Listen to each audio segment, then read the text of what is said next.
One of the big stock stories of the day, Advanced Micro Devices forcing out its CEO, Dirk Meyer, after just 2.5 years on the job. And just a week before AMD reports earnings, it was a very sudden move. And as a result, the shares of the world's #2 maker of microprocessors falling since that announcement late yesterday afternoon, down more than 8% right now. Joining us to discuss what is turning out to be a C-suite mystery is Cody Akri, Director of Research with Williams Financial Group, and Noah Kravitz is Editor-at-Large for TechnoBuffalo.com. This is a leading national blog on technology and consumer gadgets. Noah, what are you hearing? You have your ear to the ground out there. Why did this guy get fired or resigned or whatever? Yeah, well, I was just out in Vegas last week at CES, and it was really like a coming out party for NVIDIA. Their new Tegra 2 chips are everywhere: phones, tablets, cars, you name it. And I think that was really the why? NVIDIA did what that AMD didn't do?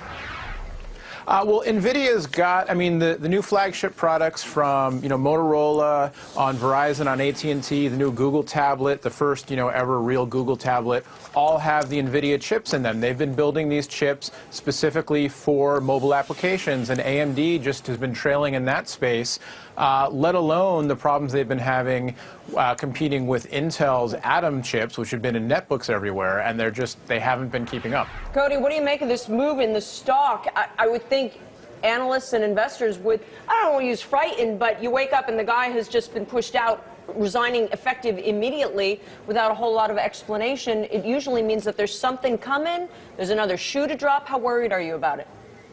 Well, it's very worrying, and the problem now is that AMD has no one to provide that inspiration, and I think it goes back several months to a time when Dirk made a presentation, his strategic presentation to the board, and it just lacked any real vision into the tablet market, any way to take back market share against Intel, and he has done a good job at getting some products out, but they've been late. They are executing well, but it's going to take more than just late and a small product line to beat Intel. So Cody, what do you want the board to do? What would instill confidence in you once again to either go out and buy the stock, recommend the stock, change the rating on the stock? What do you want to see now from the company?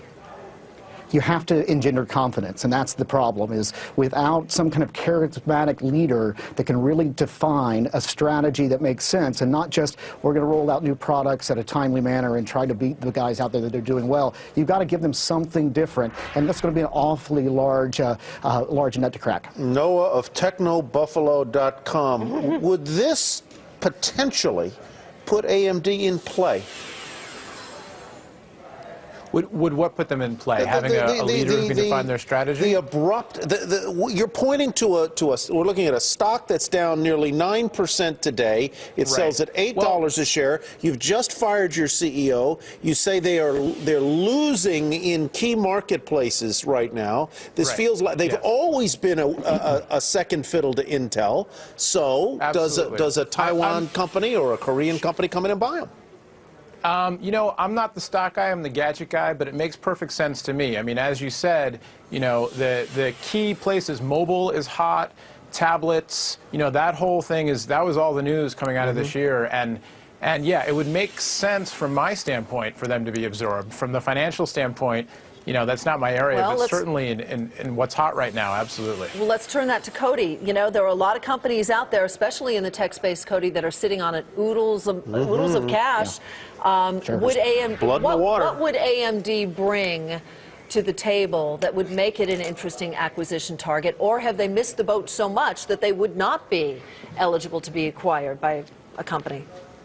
Well, they do bring a few things, but I think the problems outweigh the opportunities. There really are very few companies out there that would have the size, the cash, the wherewithal to even stomach thinking about going long-term against Intel. If you could come at this and pick up some IP that might get you just in to participate in a new mobile or tablet market, but if you're going to buy all of AMD, then you have to be a competitor against Intel long-term, against NVIDIA long-term, and I don't see anybody obvious that would want to take that kind of risk. You guys hearing any names about a possible replacement?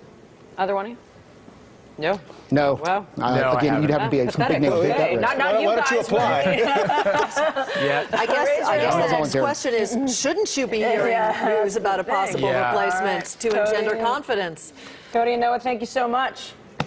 Thank you. Thank you, guys.